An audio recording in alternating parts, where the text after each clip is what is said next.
All right. Well, thank you for the invitation to give the talk, and kudos to the organizing committee and Arlene in particular for putting the conference together. I think it's going pretty well. So I'll just get started. We have been working on this drug-drug interaction standard update project for about 1.5 years. And we've made a lot of progress, but there's still quite a ways to go for all the standards. If you've used GastroPlus for drug-drug interactions, you know that it comes with a database that is called the GAS DDI standards database. And it has a whole bunch of different drug molecules and doses that could be applied that were used in the validation, but it doesn't really describe very much at all about the validation process, what the studies were, what the statistics for the interactions were. And I think we are trying to update that. And that's pretty much what this talk is going to be about. Let me get on here and we'll go on. So this process for the model development and documentation involves first a purely in silico calculation for the drug molecule of interest. And the process that we went through for doing the updates of all the DDI standards involves that first step as well. This, just a second, shouldn't be on there. The physicochemical properties, such as the physicochemical, biopharmaceutical, and biochemical properties, were actually described by David Miller earlier in the day. But once we get to this chemistry classification, you can learn a lot about the molecule that you're working on, if it's a novel victim or a novel perpetrator. We go into the literature and collect as much information as possible on these standards. But if you've got a novel drug, of course, your company data is the key aspect for that. Doing first simulations by copying the information from a purely in silico record with your insights that have been gained by the in silico properties, you can copy that to measured properties and end up with something that you pull in information from the literature to get your first simulations that are based on in vitro data where needed to fit, well, not where needed, but actually where information can be filled in from experiments. Model building for individual substrates or perpetrators is the next step. And this should include not only the simple intravenous data, if it's available for PBPK modeling, but also oral data with nonlinear dose dependence predicted correctly and potential auto-inhibition or auto-induction using multiple administration. Finally, the DDI simulations between perpetrators and the substrates so that we can test as many mechanisms as possible. And what we've done with a lot of these standards in the update process is extend the mechanisms that are involved in the perpetration to include as many interactions with transporters as possible. In the past, we've primarily focused on the interactions with cytochrome P450s. These DDI simulations can be compared to the observed ratios of either increasing or decreasing AUC and Cmax, but we have been applying the Guest criterion, and I'll describe Eleanor Guest's publication about the accuracy of these AUC ratios in a second. And then finally, preparation of the slides and the written reports. So I'll start with Gemfibrozil and work through this as quickly as possible. There's also a little bit more detailed presentation that's available from a webinar I gave a couple of weeks ago, or last week, actually. Seems like a long time. And you can see the comparisons between the predicted values, which are called S plus solubility, S plus biorelevant solubility, S+ fraction unbound in plasma, and the experimentally determined with the reference after it. And in this case, the log D at 2.8 is actually matched fairly well if we extrapolate that pH 7.4 up to the log P of 4. The pKa 4.92 versus 5, and you can go down through this list on your own. The latest additions to the ADMET Predictor program and predicting the properties of the molecule include the interaction with cytochrome P450s, UGT enzymes, and transporters. The cytochrome P450s will actually return a Km and Vmax or an intrinsic clearance so that you can determine what aspect of that metabolic process would be to the overall clearance. And then it will give you some indication of the substrate specificity for conjugation enzymes and for transporters. And you can see that in this case, bold either CYPs or enzymes, UGTs, or transporters indicate that ADMET Predictor thought that Gemfibrozil would be a substrate for those enzymes, and the number in parentheses represents the confidence interval for that prediction. You can see that even though the the number of tests are available, the artificial neural networks to predict are available. The one that is in bold here and underlined indicates that that is a correct prediction, and it was 99% confident that this would be an OATP1B1 substrate. And when we get to inhibitors, of course, that would be another aspect as well.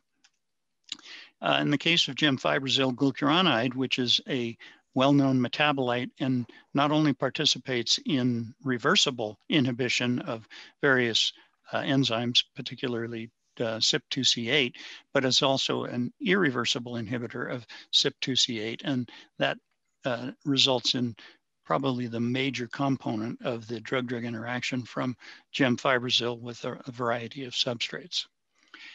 The extended clearance classification gives you additional information for these perpetrators. And Gemfibrozil is a low molecular weight compound. It's an acid, as you can see by the carboxylic acid. And Gemfibrozil is highly permeable. And the prediction is that it will be cleared systemically, mainly by metabolism. In the case of Gemfibrozil Glucuronide, it's a higher molecular weight, above 400. It is an acid, and it's got very low permeability, and consequently it falls into this class 3B, which would indicate that the primary systemic clearance is going to be through hepatic uptake or renal clearance. And those are, not only predictions from the work that Manthina Varma and Ayman Al-Khattan and Pfizer published, but also we have a new model in ADMET Predictor that would be called the S+ human clearance mechanism that gives very good results for predicting this. This is a table that is a confusion matrix, and it shows the predicted route of primary clearance being hepatic uptake, metabolism, or renal clearance versus the observed. And you want to be on this diagonal where as much as possible the false negatives and false positives are as low as possible. And you can see that there's good coverage and also good concordance for this S+ human clearance mechanism, given the data that was available in the Varma publication. Purely in silico model, this would be the import directly into ADMET, into GastroPlus 9.8.1 using ADMET Predictor Module 10. And the values you can see here. We not only give you the import, but we now produce a comment section that is well documented as far as all of the model properties and confidence intervals for transporters, as well as the physicochemical properties. In the documentation of these DDI standards that will be provided to users who have licensed the DDI module and request the standards as we complete this total documentation, we'll also have in the comment section very detailed information about how the model was developed, what assumptions were changed from the in silico property to reflect the experimental property, and the references associated with that. Now, on the left side, we see this purely in silico prediction of plasma concentration time, fraction or mass dissolved as a % of the dose, mass absorbed, mass to the portal vein, and mass in the systemic circulation. You can compare that to a fully developed Gemfibrozil model that includes not only the dissolution, the absorption, the permeation into the enterocyte, transit through the basolateral membrane, first pass extraction by UGT2B7 in the gut, and then OATP1B1 uptake into the liver, followed by MRP2 efflux into the canalicular membrane for the glucuronide, and then enterohepatic recirculation of the glucuronide. The overall correlation here on the same scale, this is 60 micrograms per mil, and this is 60,000 nanograms per mil, is actually pretty good, and you can gain insights into formulation and other characteristics. So the conclusions would be this low solubility in the stomach probably won't reduce bioavailability, but may result in slower dissolution. The low molecular weight and permeability and the acidic characteristic of Gemfibrozil due to clearance by phase 1, 2C9, 2C19, and phase 2, UGT1A3 and 2B7 are important processes that were nicely predicted by the in silico process. Now, the next step is to collect extensive documentation of the actual in vivo properties and then do some tests. And we provide the references in this format where we have a first author, the journal, the volume, the number, the page, and the year, followed by a description of the paper.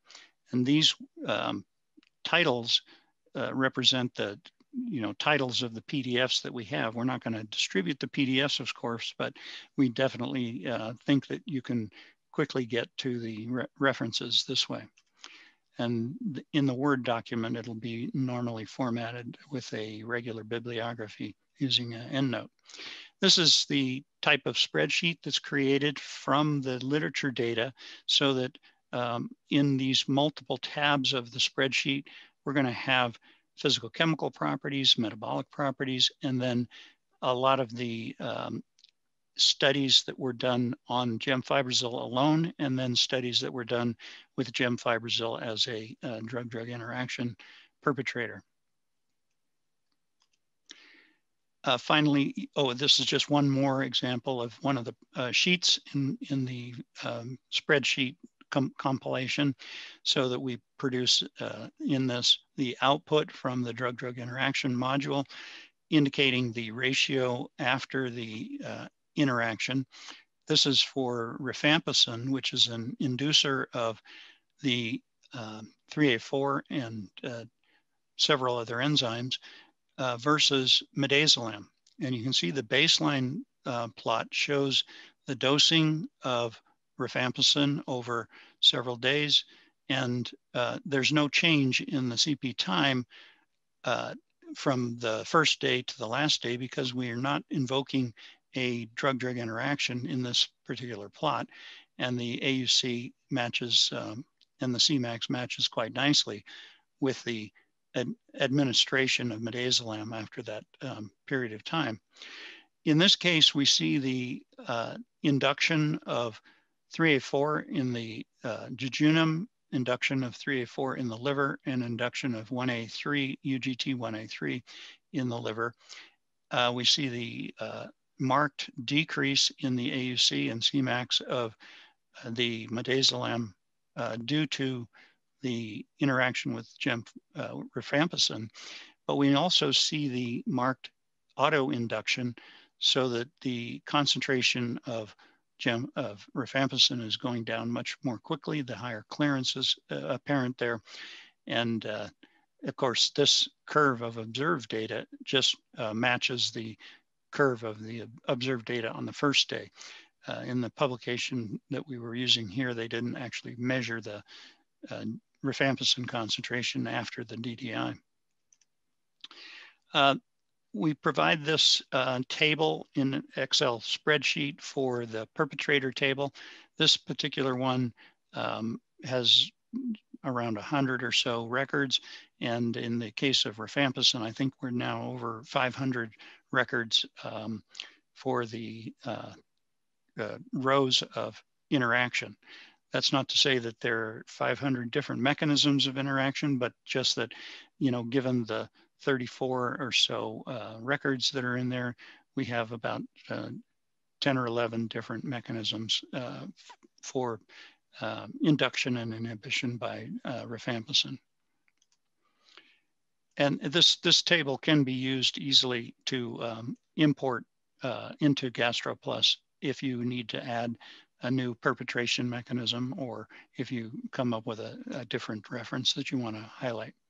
This just shows the schematic of the more detailed mechanisms that are now included in all of the models that we're building, where in the past it was primarily Gemfibrozil as a perpetrator for the inhibition of 2C8. Now we have mechanisms where the inhibition of the other transporters and enzymes can be involved as well. And the overall model of Gemfibrozil includes that.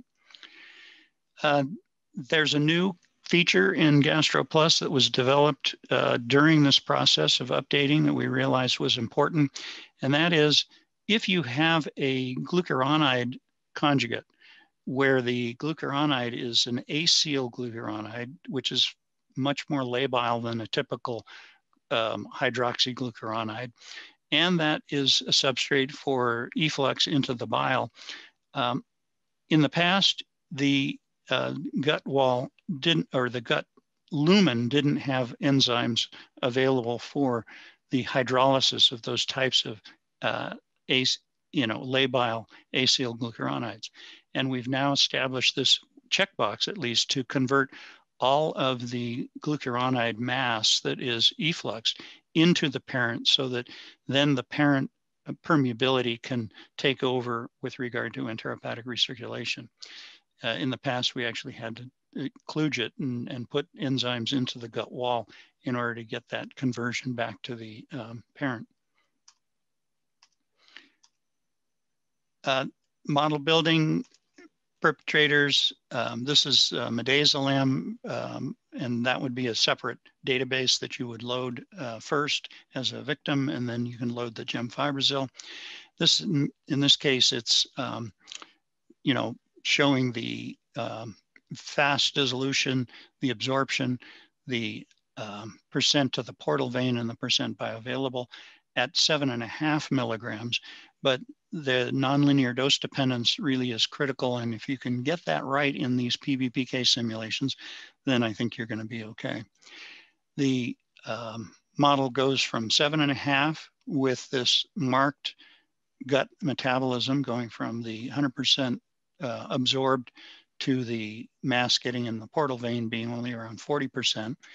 And then as we increase to 30 milligrams, 15, I didn't add the figure to this, the saturation of that gut metabolism is seen in the mass getting to the portal vein being around 60%. So the overall bioavailability goes up from 22.9 or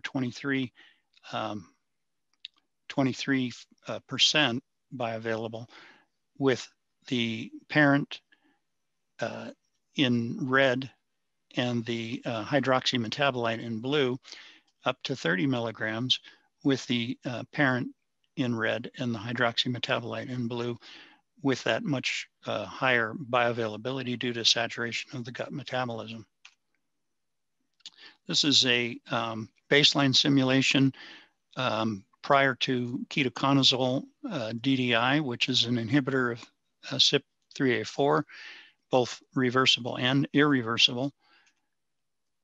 And this would be the publication where the interaction with human liver microsomes without any pre-incubation gave a 26 nanomolar IC50, and the pre-incubation for 30 minutes gave a 15 nanomolar IC50, indicating this irreversible, a component of irreversible binding. And so we optimized a K inactivation for this interaction, and the overall result is observed ratio increase of 15.9-fold, and the simulated AUC ratio of 18.8 is seen right here, while the expression of 3A4 is going down due to the induction.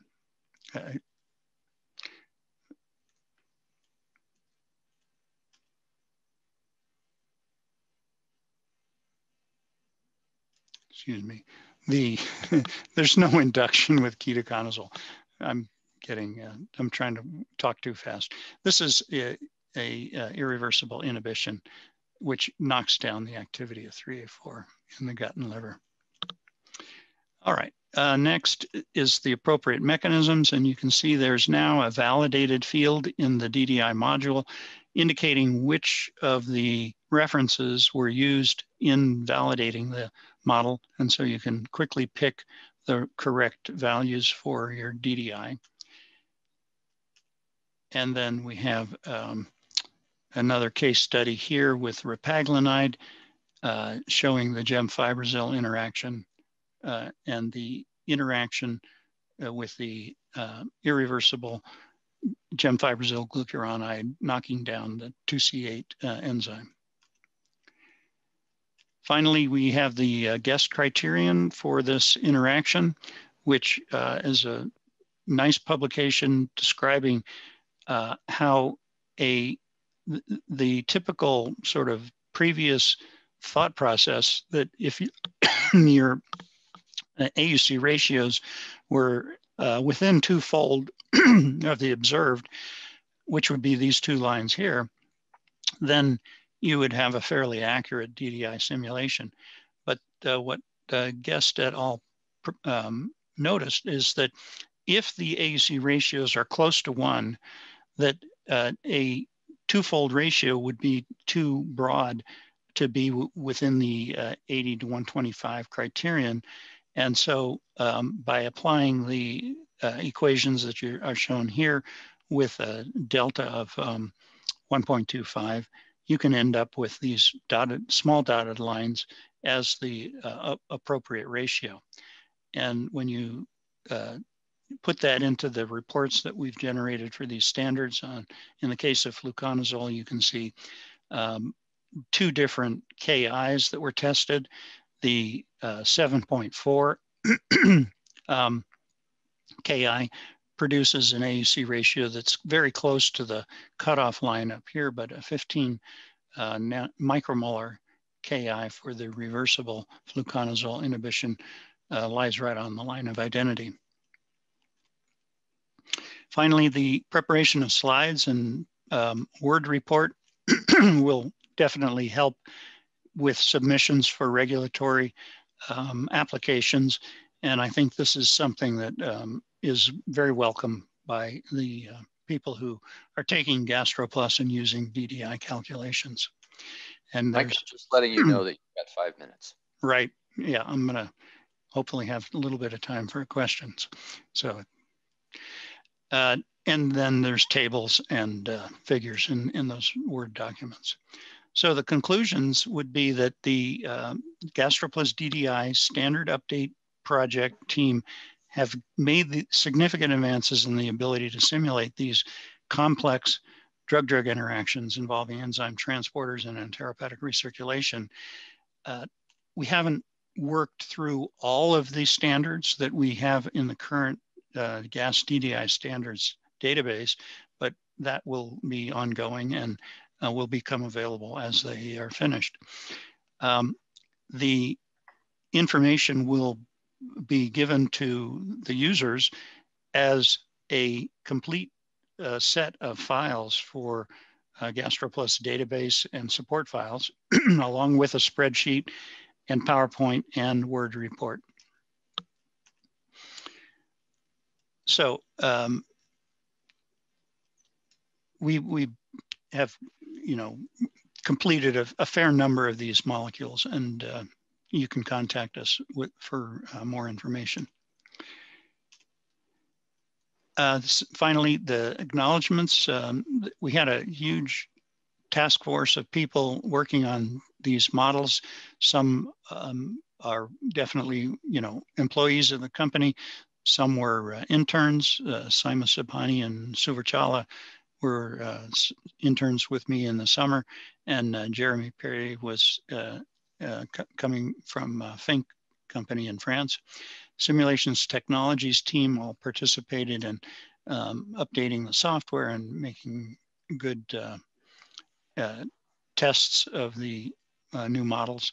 Vera Lukachova is extremely important in reviewing all of the outputs and,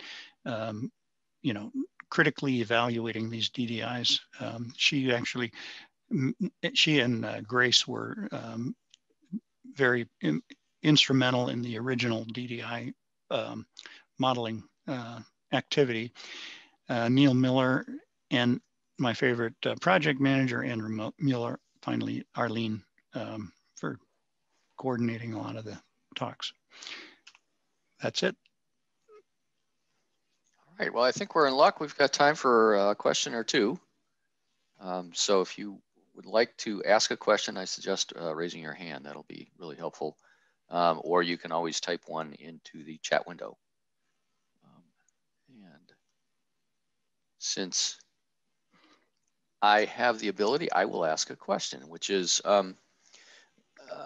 Mike, can you talk a little bit about how combinations of drug-drug interactions might be handled here? So in the case where there might be CYP2D6 along with 3A4 and so forth. Well, when it comes to a single substrate and a single perpetrator, or metabolites of a perpetrator or a substrate, GastroPlus VB version that we have right now, 9.8.1, can handle that. And multiple enzymes or transporters can all be, those perpetration mechanisms can all be processed simultaneously. And you can do tests of all of them together, or if you want to take out the inhibition component of rifampicin and just test the induction component, you can do that very quickly. GPX, the new version of GastroPlus that will be coming out fairly soon, is capable of also modeling multiple substrates and multiple perpetrators. So I think that'll be a welcome addition for combination drug therapies. That's great. We've got a question from Daniela Silva. Could saturation of binding to FABP also be a reason for increased amount to the portal vein for midazolam, in addition to the saturation of gut metabolism, then the fraction of unbound substrate? Yeah. Well, it turns out, I didn't have time in this webinar to talk about that, but that's part of our documentation. The fatty acid binding protein binding by midazolam, I think, is definitely responsible for lowering the free concentration inside the enterocyte, and also due to that causing a longer dwell time in the enterocyte, a slower entry into the portal vein, which then diminishes the Cmax and slightly delays the Tmax, giving the almost perfect fit to the observed CP times. But that mechanism is a new addition to the midazolam model that we've produced. all of the other aspects for metabolism are straight from in vitro data for KM and Vmax, where we just simply add a little fold increase for female populations. Excellent. Thank you. With that, we will close this session. Please feel free to type any additional questions into the chat window, and Mike will be happy to answer them. With that, we're going to move on to Kyung-Hee Yang's talk. Thank you.